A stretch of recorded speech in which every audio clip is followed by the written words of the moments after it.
প্রিয় রান্নাঘরের প্রিয় বন্ধুরা, আজকে আবারও নিয়ে এসেছি আপনাদের জন্য নতুন আর দুটো রেসিপি একসাথে। তো আমার ভিডিওটা কিন্তু আমি খুব বেশি বড় করি না বন্ধুরা, আপনারা কিন্তু না টেনে একটু দেখে দেবেন পুরো ভিডিওটা, আর সত্যি খুব ভালো লাগবে পুরো ভিডিওটা দেখলে। তো দেখতে থাকুন আজকে রেসিপি দুটো। কাছের এবং দূরের বন্ধুদের অনেক অনেক শুভেচ্ছা এবং ভালোবাসা জানিয়ে নতুন আর দুটো ভিডিও শুরু করলাম আজকে। দেখুন, বাগানে চলে গেছে, একটা খুব সুন্দর বাঁধাকপি হয়েছে, আরও রয়েছে, কিন্তু এটা একটু বড় হয়েছে এবং সুন্দর হয়েছে, তাই চলে গেলাম ছেলেকে নিয়ে। একটু বলবো তো একটুখানি ভিডিও করে দে, আমি একটু বাঁধাকপি তুলবো। তো কেটে নিলাম দেখুন। তো ও বলছে পাতাগুলো ফেলে দাও।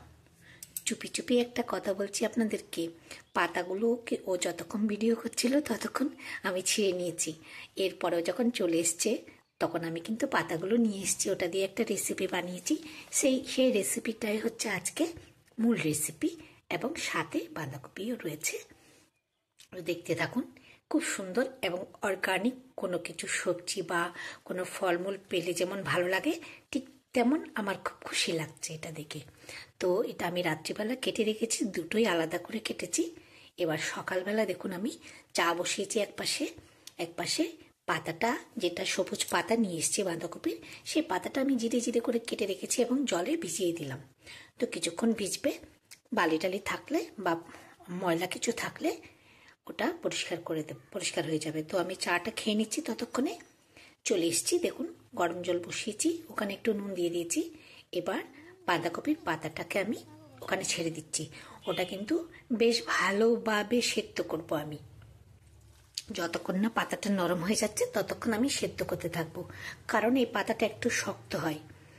তো দেখুন, জলটা সবুজ হয়ে গেছে একদম। তো আমি ভালোভাবে ফুটিয়ে নেব, ভালোভাবে সেদ্ধ হয়ে গেলে একটা ঝাঁকায় তুলে নেব। তো বন্ধুরা,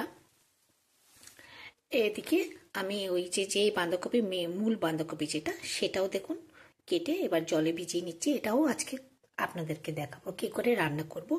আমার দুটো রেসিপি সম্পূর্ণ নিরামিষ, আর সম্পূর্ণ নিরামিষ দুটো রেসিপি দেখাচ্ছি আপনাদের বাঁধাকপির।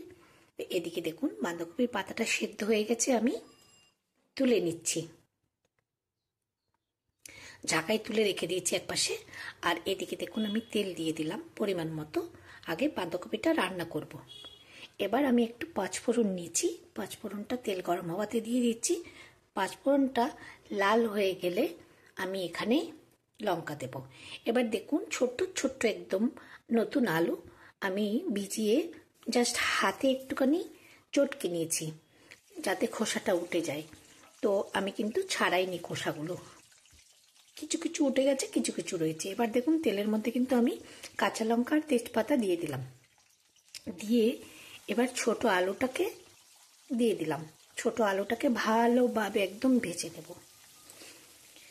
সাথে আমি এখানে নুনটা দিয়ে দিচ্ছি, কারণ নতুন আলুতে মশলা বা নুন ঢুকতে কিন্তু প্রচুর সময় লাগে।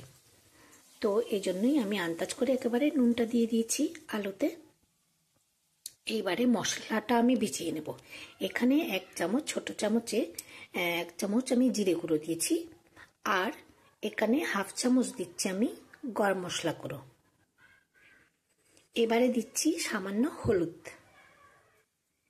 এবারে দেব আমি চিনি, একটু বাঁধাকপিতে চিনি অবশ্যই লাগে, না হলে নিরামিষ তরকারিতে চিনি ছাড়া একদম ভাল লাগে না।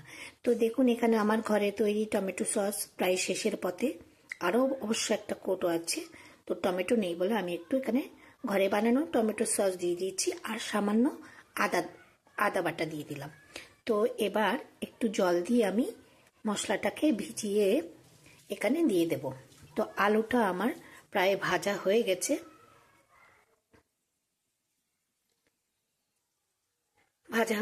আলুটা। তো মিক্স করে এখন আমি এটা মশলাটা ঢেলে দিচ্ছি। দেখুন,